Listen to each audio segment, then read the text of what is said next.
Welcome, everyone.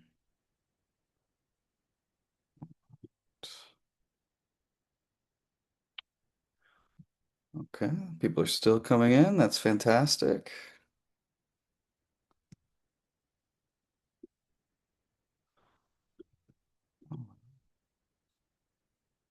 Welcome, Thomas, Richard, Patricia, Marine, Katumba, Damola. Welcome, everyone. Welcome. Thank you for joining us today. We'll get started here in just a second. Couple of quick housekeeping tips for those of you who have already made it in here. There is a Q&A section in the webinar. If you have questions as we're going along, please feel free to enter those into the Q&A section, and we will answer them either as we're going along, or we will save time, of course, at the end for questions from our attendees. So thank you for joining us today. All right, it is 9:03. It looks like most people have come in. We'll go ahead and get started. All right. Thank you, everybody, for joining us today. My name is Stephen Swan, and today you're here to learn about NovaGrad. So, what is NovaGrad? NovaGrad is a free study abroad planning platform from Prodigy Finance. As many of you know, as you've begun your search and your exploration phase of studying abroad and earning your degree in another country, there's a lot of options out there. There's a lot of decisions that you need to make along the way.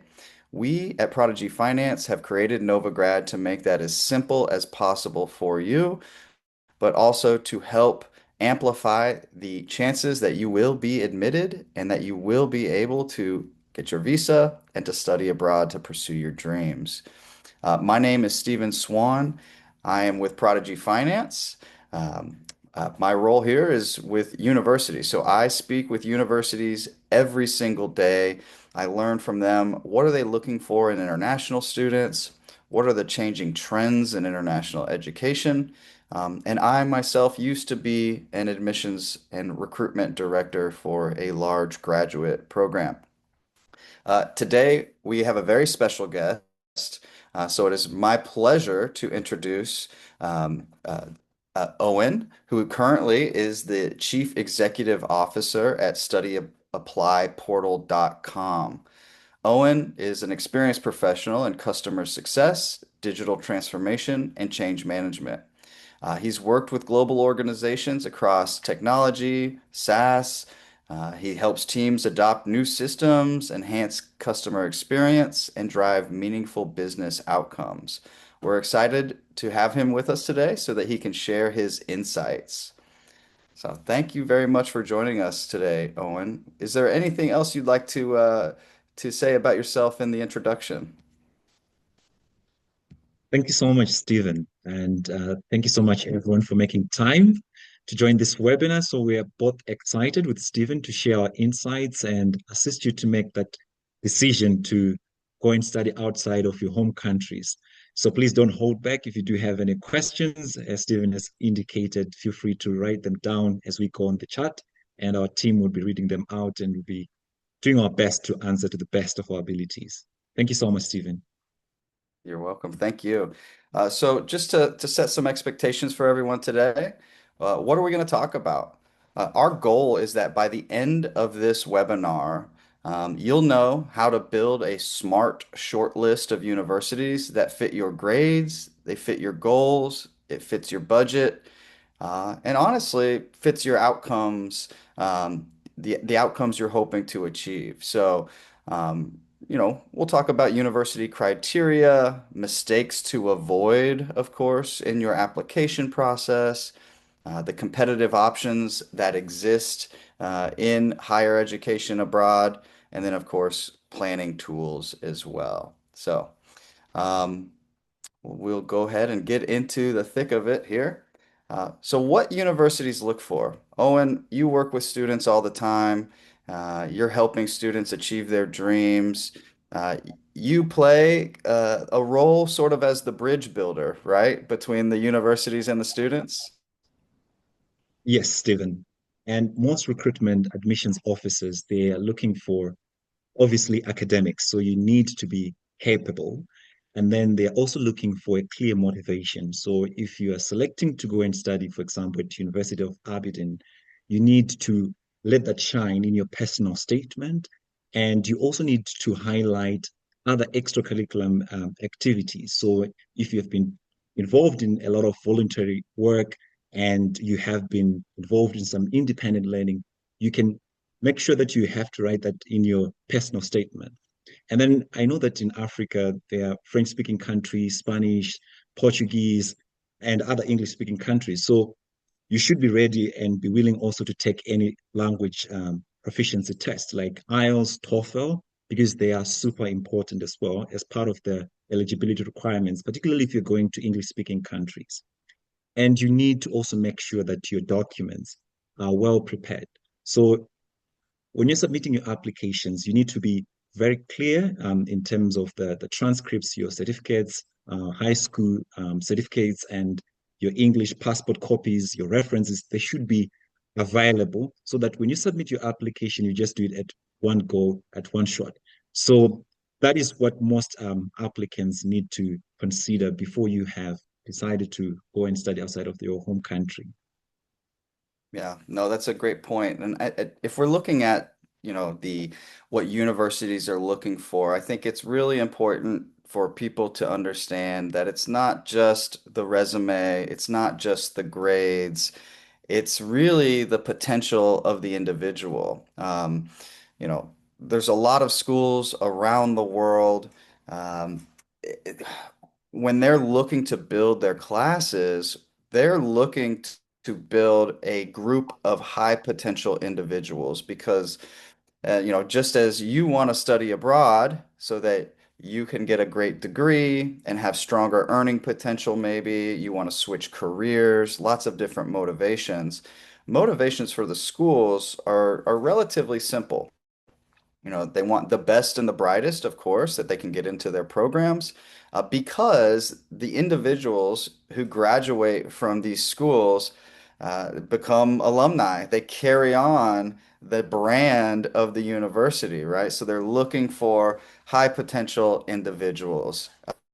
When we're talking about academic readiness, you brought up a few good points, Owen, about people needing to prepare for maybe taking an English as a second language test, getting their transcripts. Perhaps they need to be evaluated. Maybe they don't. There's a lot of things that go into that. You also mentioned volunteer work or clubs they were members of or leadership positions they've held. But of course, the business side of things, what's their resume look like? Uh, One thing I think we should dig a little deeper on is, you know, most students, when they're looking to study abroad, especially, if they're not from the country they want to go to, they only know a couple of different schools. They know the big brands, right? But in the US, there's literally thousands of schools to choose from. So, how do we advise students on getting out of the mindset from looking at just the top names, the Harvards, the MITs, the Berkeleys, towards finding schools that are a more personal and probably appropriate fit for them? Right, and that's a very good question, Stephen. And as you've indicated, in just the US, there are thousands of universities. So the first thing that you'd want to do is, as a student, you'd want to understand yourself. So self-awareness. Do you prefer studying in probably the city center, or you want somewhere which is more rural? And you also want to look at the class sizes as well, right? So there are universities whereby, for example, in a class, you are like 500, 300, or you prefer somewhere where you actually have that personal touch with your lecturers, your professors, whereby the student ratio can be 1 is to 10, 1 is to 14. And you also want to look at your funding options that are available. So if you are self-financing and you have a budget, a limited budget, so probably you might want to look at state universities or local community colleges as well. So you need to do tons of research And also, like what Stephen has mentioned, you're not just only looking at the Ivy Leagues, right? Because sometimes it's super, super competitive to get into these schools. And you can actually get a really good school in terms of you need to check also their acceptance rate as well, because that's super important. Because if, let's say, for example, the acceptance rate is they're taking everybody, right? And later on, you want to apply for a visa. So there is a higher bar that you need to meet for you to be granted that visa. And you also want to look at your lifestyle as well, post graduating. If it's the US, do you want to be staying in New York or you want to be in Michigan, right? So you want to look at the economy of those states and then also see if there is pathways for you to also remain in that state, or if your decision is to return back home to your home country, you want to align on a career that you would want to pursue, and then look at the universities if they're offering the facilities and the technologies that you'd want to be exposed to, and then you can implement them when you return back to your home country. And right now, because of the internet, you can also go directly on the website. You can look at a lot of resources that will give you all the information that you need in regards to cost, lifestyle, and also what are the pathways post graduating. I think those are the points that I have, Stephen, for that question. Yeah, and you brought up a good point about budget. I think there's one important point that we need to make sure people understand is, graduate education is not free, especially in the United States, right? It is a big investment that someone is making in themselves. So oftentimes, I speak with students or I speak with the universities and they say, I've got a lot of great students, but they all want a full ride scholarship. One of the myths that seems to be out there is that graduate school in the US or in the UK is free. I can get a full ride. Those opportunities do exist. However, it's like the Ivy Leagues. It's super competitive. It's very rare. The probability, if we have 50 people joining us today, maybe one, maybe two will get a very extensive scholarship. So when you're planning where you're going to study abroad, you do need to prepare yourself emotionally, personally, financially to make that investment in your education, right? I think that's one of the big myths that I've seen over the past couple of years is that, oh, I've got admitted, now I'm going to get a graduate assistant position and everything will be covered. Unfortunately, I wish that were the case. That would make the admissions and recruitment job very easy for schools. Unfortunately, that is not. I paid to get my master's degree. It was an investment in myself that I like to think had paid off. Let's do the next slide, please. So let's think about, we're in the beginning of our journey. We're starting to figure out that we want to leave our home country. We want to get a degree in a foreign country. What are some common mistakes, Owen, that you've seen that you think students should avoid? All right. Thank you for that question, Stephen. So, first one that comes top of my mind is what I was highlighting in terms of personal statements. So, if you're going to outsource the entire application process to someone and then you don't put your input, it can come back to bite you when you invited for an interview with the university or for your visa. So you also need to be involved in terms of crafting the personal statements, and you need to be intentional in what you're going to be writing. And then you also want to avoid submitting fraudulent documents or forged documents. You need to make sure that if you don't have the right set of probably documents that are listed on the entry requirements. You need to be honest, or you can seek help to say, okay, I'm not strong in this area. How can I submit a strong application? And again, you also need to highlight what myself and Stephen have already indicated in terms of other extracurriculum activities, because most universities, they're looking for a well-rounded individual. So if you've got some work experience, you have extracurriculum activities that you have been involved with, share that information. So do not just hold back to say this is not relevant, or it might not, they might not be reading this kind of information on my resume or on my personal statement. And again, you need to ensure that your documents are complete and they are well prepared. So transcripts, predicted scores, and one common mistake that I also find with a lot of students or international students is waiting until the last minute. So if you're planning to go to US or any other country, you would you should ideally want to start your application 6 months in time ahead of like the intake that you want to join.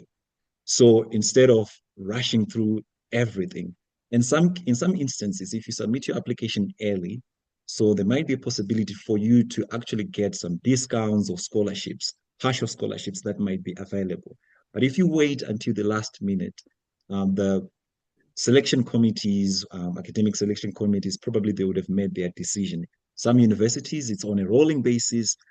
Other universities, they have a cutoff date.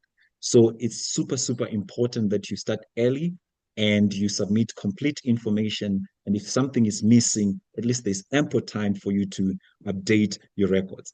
So ultimately, if you're strong academically, you submit your documents in time and you avoid like generic statements, you are very much involved in submitting information that you want to be shining, and then avoiding submitting incomplete and inconsistent documents, and late applications. I think those are the most common mistakes that I think if you can avoid, you're good to go. Yeah, no, those are great points. Thank you for that. I think if we just dig a little deeper into the requirements real quick, coming from the university side of things, many students, if you've already started looking at schools, you've noticed some may require a GMAT, for example, if you want to get an MBA or a business degree. Some may require a GRE. But you've noticed a lot more schools are waiving that requirement, especially after COVID, right? COVID made it difficult for people to take the test, and yet schools still admitted students, and they realized, maybe this is not the most important predictive assessment for us, and it's a pretty high burden for many students to overcome. So if you're looking at a school, for example, that waives the requirement for a GMAT or GRE, but you have the ability to take one of those exams, I, on the admission side, would always suggest that a student do that, right? To kind of overachieve in the application side of things, because that gives the school a little more information about you. And if we're talking scholarships, oftentimes if you have a GMAT or GRE that is above that school's typical range, that'll put you in line for better scholarship opportunities. And the other thing that I love that you said, Owen, was to be involved in your application process. The personal statement or the statement of purpose, it's got a different name at different schools, is a very important part of the application process. Those are read by admissions officers every day. Some admissions officers, all they do is read personal statements for like 2 months. If your personal statement does not mention the school, the city, it doesn't show that you've kind of done your research on the institution, that tells me that maybe, you're not that interested in us. So why should I be that interested in you, right? And worst case is one of the biggest mistakes that always drove me crazy was I'm reading a personal statement and it mentions a different school or a different city. Are there other mistakes you've seen in a personal statement that students should avoid? Yeah, and these days it's so easy to be using Chat GPT. And I've seen a lot of students just throwing out information, putting a prompt and say, you know what, I want to go to Michigan State University. Um, and then just allow the ChatGPT to just write a personal statement. They don't even care to read it. And a lot of information might be inaccurate. So that's why it's super important as well, not to just rely too much on technology, but it should just be there to help you out to improve probably the grammar or the formatting. So that is something that I'm seeing nowadays with a lot of students, that they just rely on ChatGPT. And then they're also Oh, not doing research of the programs. So just to add to what you were saying about just researching the city, the university, and also the program itself. Also finding out who are the lecturers, who are the professors, or the dean of the school. And then if you can also mention that in your personal statement, it shows that you care, like what you're saying, Stephen. You want to make sure that it's really, really personalized and it's customized to the program, the school where you're going to be studying at. yes. No, that's a great point. The AI is a fantastic tool to help us, but it should not be doing all of the work for us. There are schools now that will look poorly upon a clearly written AI ChatGPT generated statement of purpose. So make sure that that's authentic. You can use it to help you draft it, outline, give you the key points that you want to make sure that you say. But if I see a lot of M dashes in there, or it sounds like it's written by AI, and oftentimes, if Owen, if you and I are from the same country and we put in ChatGPT kind of the same prompt, we might get a similar response. And True. then I look at two, they look pretty much the same, a little different, but pretty much the same. Eh, it's not going to bode well for your admission decision. So make sure that you have a personal touch on your statement of purpose. I think that's a great point. All right. Yeah. Next slide, please. All right. So here we've got a poll. We would love if you're willing to, please participate and let us know, what fields are you most interested in? All right. This shouldn't take very long. We'll give it just a minute as you go through, but you know, computer science, where do you want to study? What do you want to study? Things of that nature. Let us know. That will help us inform this conversation. Oh, look at that. So we've got the UK, France, Australia. They want to start in August. Okay. A STEM MBA, fantastic decision. And let's see, cost of attendance. All right. And scholarships. Fantastic. Yeah, thank you all for participating in our poll. All right. Nothing for the US now. My heart is a little sad. Oh no.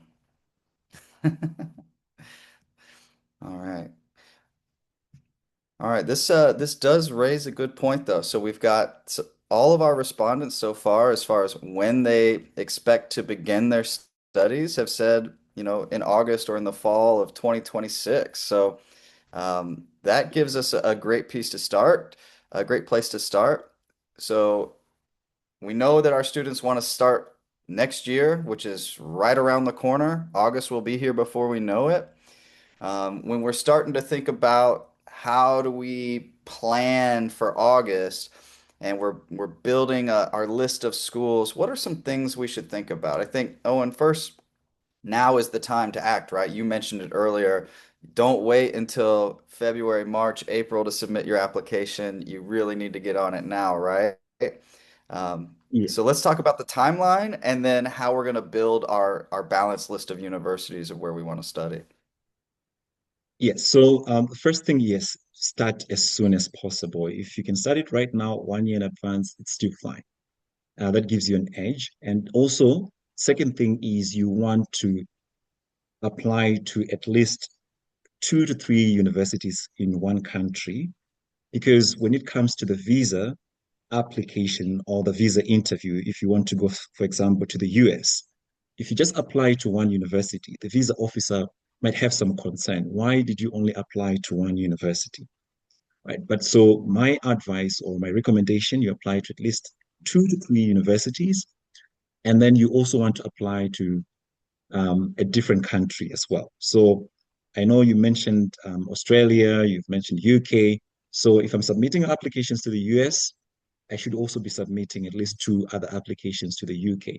And that will reflect well to on your application for the visa again.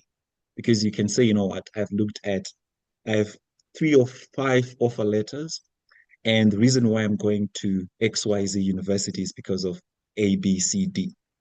So it shows also that you have put a lot of time and in ensuring that you do have options, and then you have decided to go to whatever university that you're going to decide on, based on facts. And again, you should also start planning about your finances, right? So if it's for graduate programs, you are interested in studying STEM programs, there's Prodigy as well. So it also gives you time once you get the offer letter to say, you know what, Prodigy, I'm looking for an education loan. Are you able to fund me? And then if also with the university, you can also check whether they are allowing for installment plans, or if there's any other external sponsors that you might want to engage with. So you need to make sure that you have a very much realistic um, plan for your studies. So those are the main ones that I would highlight, and also the English preparation, because if you're going to take the English test, maybe the first time you might not get the right results or scores, and you have enough time as well to resit the exam if there is a need. Yeah, no, that's a great point. And also, what English tests, right? I Yes. think universally TOEFL, IELTS, those are probably very universally accepted, but there have been new players to the game. For example, I've seen a lot of universities accepting Duolingo scores. Um, Duolingo does offer an academic test now. So, like, part of looking at those requirements is what English language test do the schools I want to go to, what are they looking for? Do they want an IELTS, right? Yeah.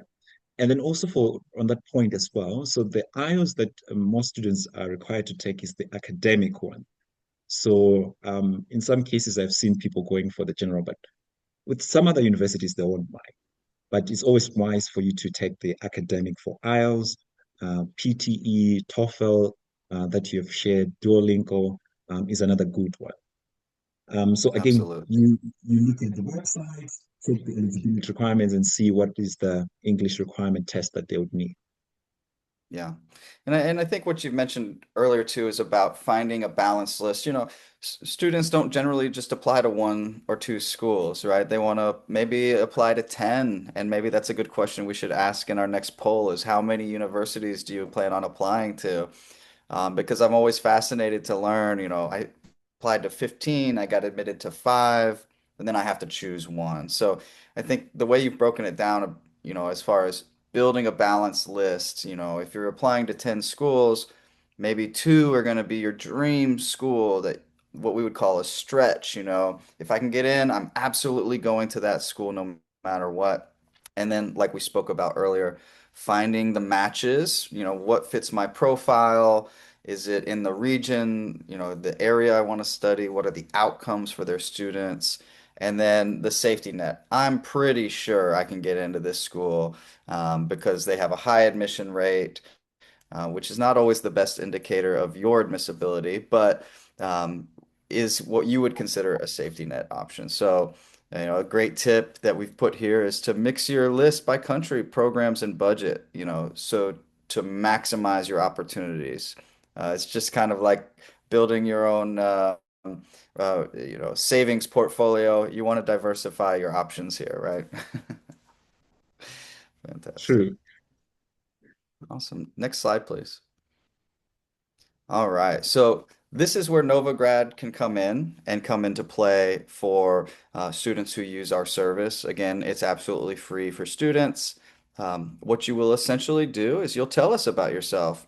And yes, we do use AI to help facilitate the matches, to help raise awareness for certain opportunities for you. So you'll put in your grades, your background, your target countries, your budget, what you want to study. And then what we like to do is we'll take your profile and we'll run it through our system and we will help match programs that fit you as an individual. Um, it's a lot safer. It helps reduce a lot of the noise. Many people, when they're going to start searching for universities, there's a million different places to start. Sometimes we just go to Google and we say, business analytics and or MBA. Well, and guess what I'm learning about? I'm learning about one, schools that are paying to be at the top, so I'm getting sponsored ads, and then I'm also just getting SEO, search engine optimization results. And so Now Google only shows you 5, 10 things. If you opened all your tabs and went all the way down, you'd find you have thousands of opportunities and thousands of possibilities. What we do is we cut through the noise using our system to help present to you solid options. Um, and then you use NovaGrad to plan your next steps. So we also offer information on scholarship opportunities, um, you know, global mobility insights, things of that nature. And the NovaGrad qualification checker is very important, right? So we're making sure that you're fitting the profile of the school that you want to go to. Do your grades match? Is it going to mean you have a high probability of admission? Is it in the country that you want to go to? Is it the subject that you're interested in? Does it fit your budget? And when do you want to start? So the NovaGrad qualification checker, again, is designed to make it super simple for our students to find those matches, to build that list of, 6, 7, 8 schools that they want to apply to. Everything from your dream school to your safe bets, right? Awesome. All right. Next slide, please. Oh, how to use Nova Match. I think we have a video here. All right. Yep. You come to novagrad.ai and you'll go to Nova Match and then you will put your information in and it'll ask you, a couple of questions. Where are you from? What do you want to study? What have you studied? And then it will help you. There you go. I've taken my TOEFL already. I've got a 116 and I want to get my master's degree in the UK in 2026. Fantastic. And then we begin matching. And so what happens is you'll receive an email within a day or so that will connect you with our results, with our team. You will also be provided what I would call like a white glove service. So maybe someone on Owen's team will reach out to you and say, "Hey, I've got your profile here. I've got a list of schools that match. Let me help you facilitate your application in order for you to have the best shot at studying abroad." Awesome. Fantastic. All right. All right, so we've already spoken about what NovaGrad can provide. It does offer tailored matches. It does present clear labels for ambitious, solid, and safer options for you. We have a whole tab that's just dedicated to available scholarships. We do offer a cost calculator. So, based on just general ideas of what it costs to earn this degree in this country, as well as living expenses, which, is maybe something that we need to spend a little more time on, Owen, is thinking about the total cost of studying abroad. It's not just tuition, right? When I look on the website and it says, oh, the MBA is, for example, 30,000 US dollars, that's not my only cost. I don't only have to have 30,000, right? Let's talk a little bit more about that, Owen. So when you're advising students, working with Yeah. schools, what are some of the things that you're talking about when it comes to cost of attendance, for example? Yeah, so that's a good question. So we want to talk about tuition, obviously. Can you pay for 1 year, 2 years for a master's program or a graduate program? You want to look at the other pre-costs, right? So you do have the visa fees. For example, if you're going to go to the US, you probably spend between 500 to about 700, 800 US dollars just on government fees alone. You want to look at health insurance. You want to look at um, accommodation. So, with accommodation, whether it's on campus or off campus, in most cases, if you're going to stay on campus, it can be on the lower side. But if you're going to go somewhere outside where you have your own space, that cost has to be factored in. You also want to look at having just an emergency fund. So in case something happens, you don't have a lot of money saved up, then it can become also a problem for you. So all these should be something that you need to discuss with your family or your sponsor. But obviously, you want your tuition for flights, visa fees, and government fees, insurance, and then living costs. You need to look at the city that you're going to be studying in and just look at the general cost of maybe a meal, breakfast, lunch, or supper. Some instances, universities or most universities might have like their own cafeteria. They will be having a student card where you actually deposit your money or you load your money into that card, and then you'll be using that to get all your meals for the entire semester. So that's what I always highlight to the parents and to students to say, you know what, you should have at least money for the entire year.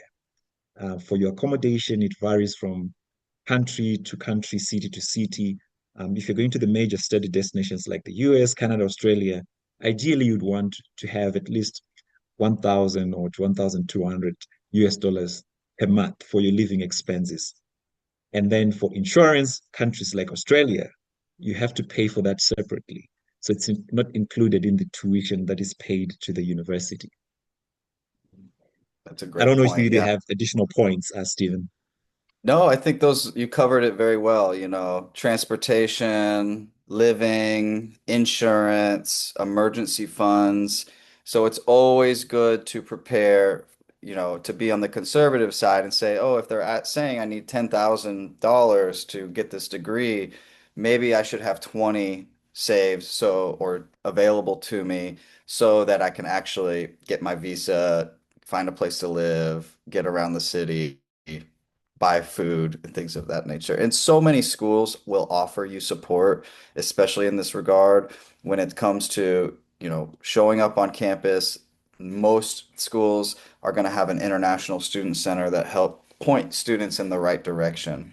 And I think that's another thing when we talk about researching schools, it's not just the academic programs that students should be looking at. That's the number one priority, but it's also the support systems that they provide. Do they have a strong career center?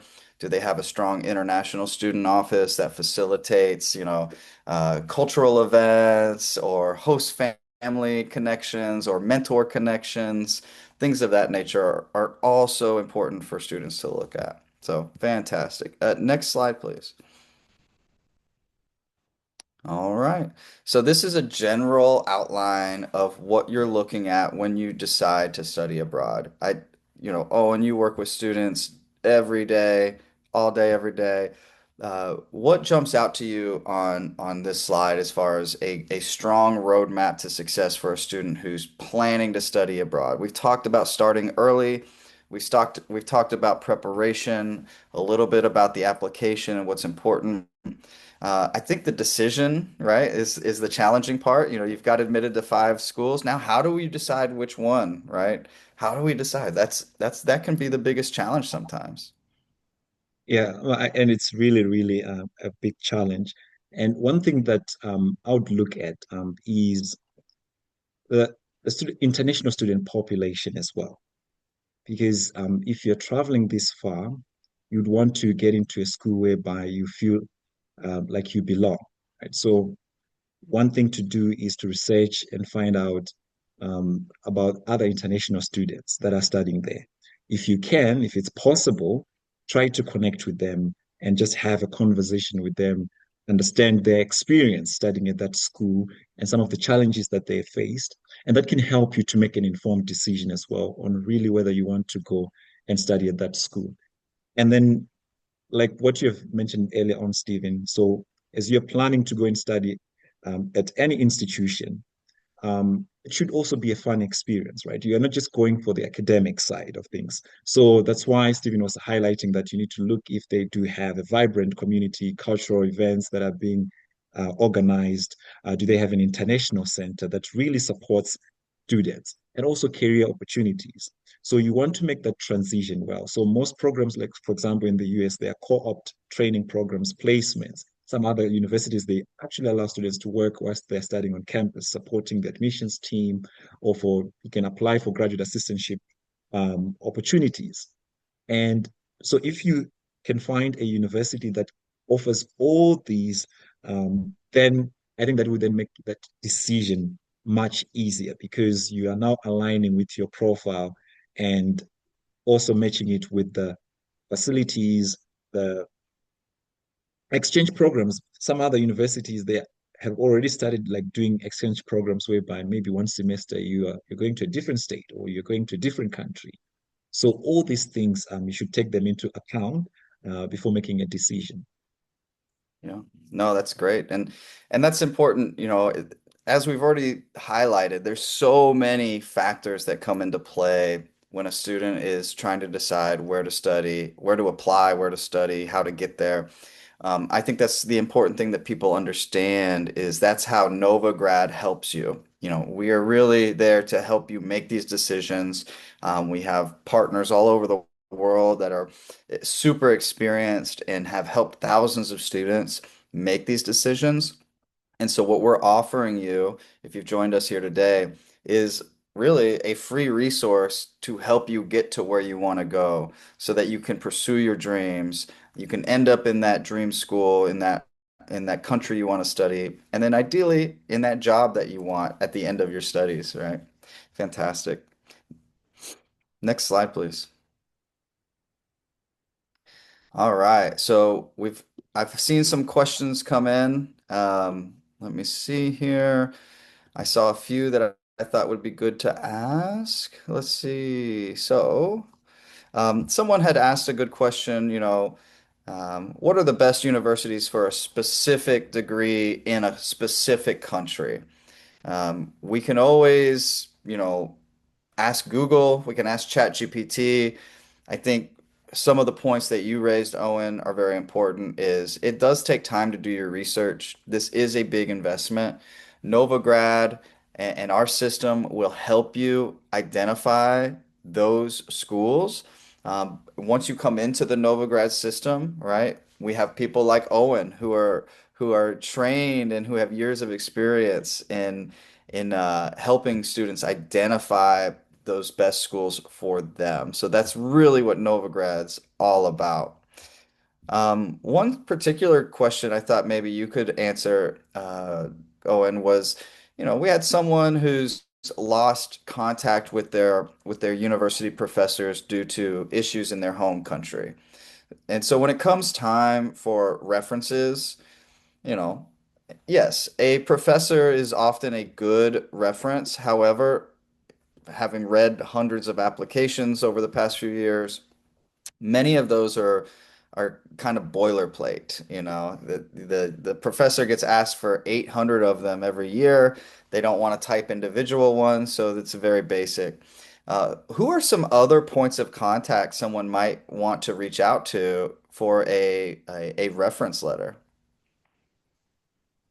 Yeah, so it depends if it's an academic one, like what you've highlighted, Stephen, professors they are usually inundated with a lot of requests to write these recommendation letters. So if you had probably your supervisor when you're doing your internship during your undergrad program, you can always reach out to say, you know what, I'm looking to study at this particular school. Would you mind writing a recommendation letter for me? And if they are not available, you can also go to assistant professors or lecturers that actually were instructing you. And then nowadays it's not there's always going to be a balance. One is will be professional recommendation letter and one which is going to be academic. For professional, you would have no choice. You need to go back to your employer, the HR office, or your immediate supervisor or immediate manager, and then they can write a recommendation letter for you. And essentially, they would want you to provide some insights into what program that you're going to be studying and what you would want to be highlighted in that recommendation letter. So if you just simply just send an email and you just say, I want a recommendation letter, in some cases they might ignore you. So try to get their direct line, their email, and say, you know what, I've sent an email already, and then do some follow-up. I know it takes a lot of time, it takes a lot of effort, but it's worth the investment.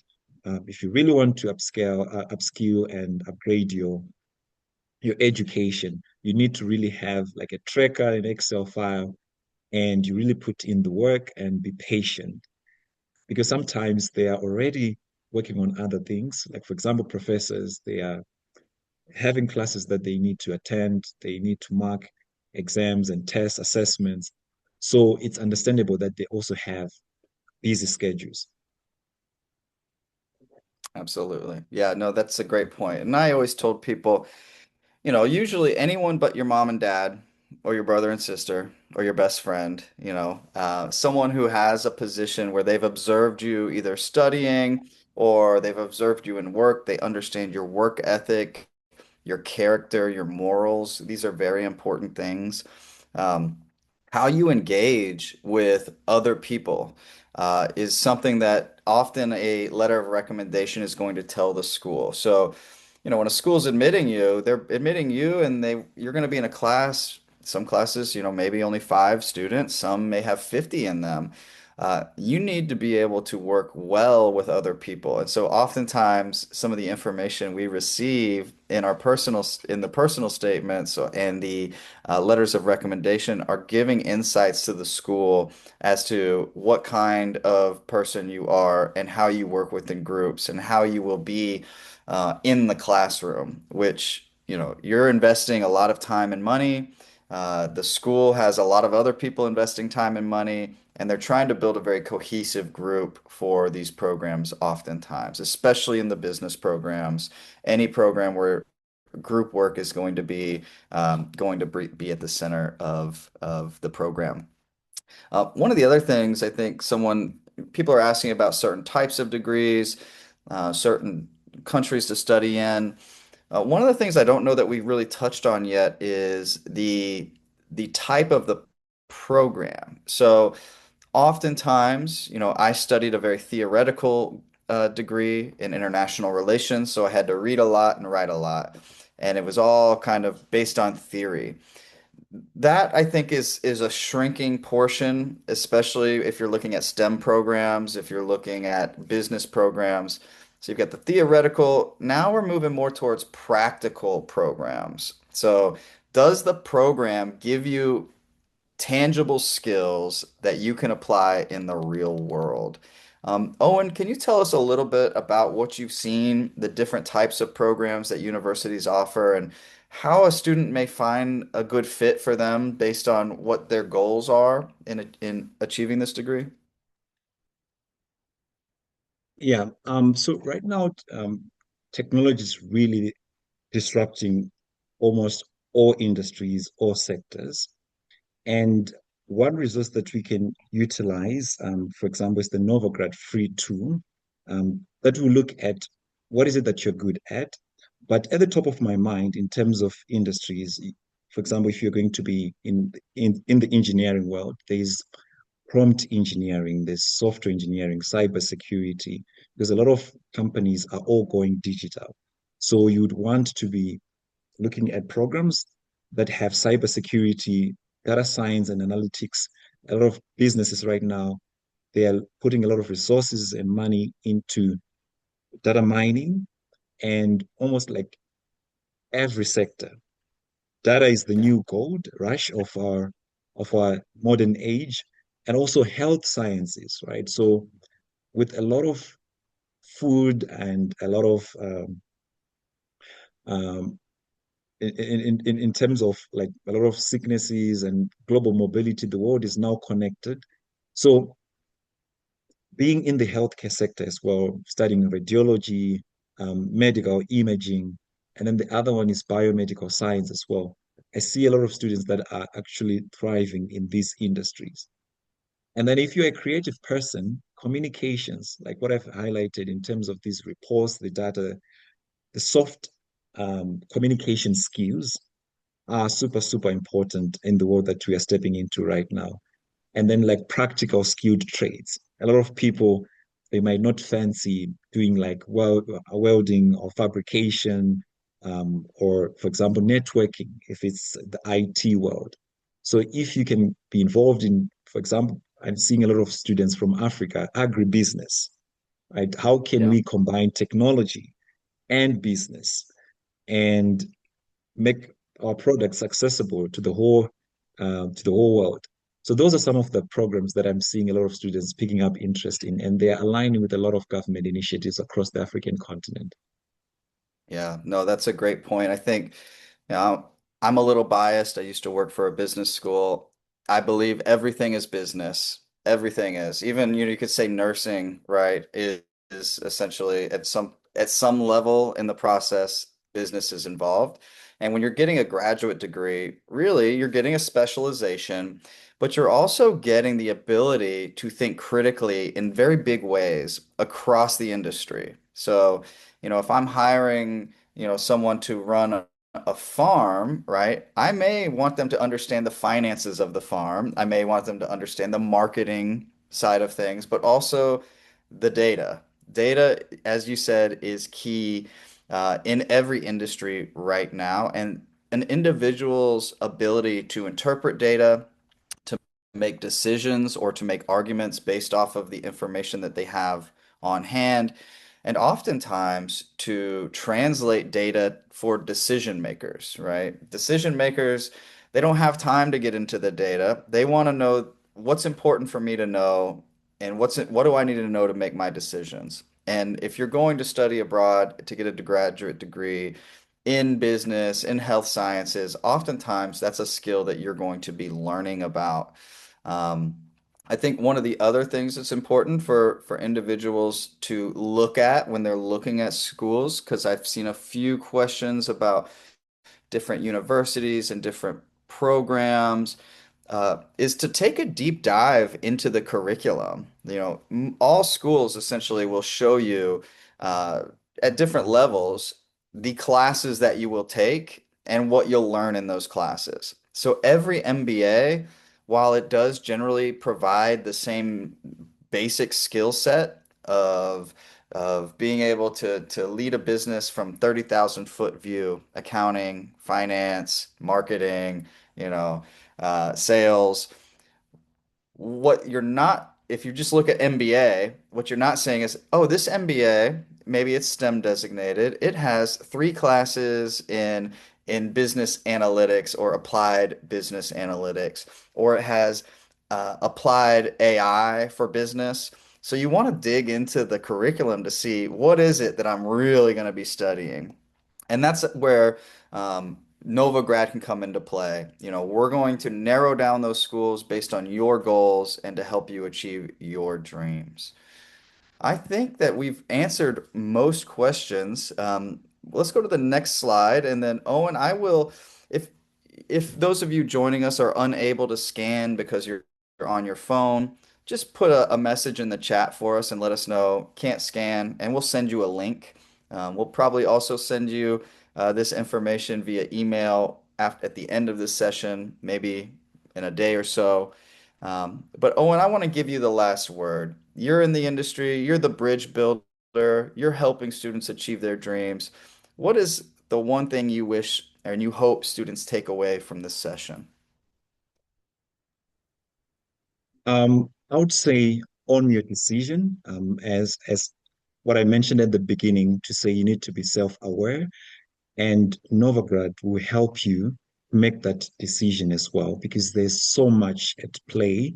And I understand that some of the students that are here on this platform, they really want to have a better life. You want to be at a good school and ensure that once you complete your studies, you also land a good job or you can start your own business. So I understand that this decision to go and study outside of the country is a big one. But at the same time, you don't want anyone to be telling you, you know what, you need to go and study this program because they want you to study that program. You need to clearly understand what you want to do and just go for it. Start as soon as possible because what the last thing that you want to do is to regret, to say, you know what, I had an opportunity, I spoke and I listened to a webinar with Stephen and Owen, but then I delayed. And right now, the world is changing. Visa processes are evolving. So if you have an opportunity right now to start your application and get into the school that you want, into the country that you want, do that, make that decision right now and just say, you know what, today I'm making that decision that tomorrow I'll start my application. I'll reach out to NovaGrad. I have their details, Instagram, their WhatsApp community and the website. So yeah, I wish you all the best. And obviously we'll be rooting out for you. Thank you so much, Owen. And thank you all for joining us. This has been a fantastic session. I've learned a lot. I hope you have too. I think that the important thing to understand as you're preparing for this life-changing decision, it's going to be, for many of you, the biggest decision you've made in your life up until this point. It's important to know you don't have to do it alone. We are here for you. NovaGrad provides great tools, great support networks for you to feel comfortable in making this decision. We wish you all the best. Again, thank you all for joining us, wherever you're joining us from. We hope you have a lovely evening, afternoon, good morning, and we will talk to you next time. Take care.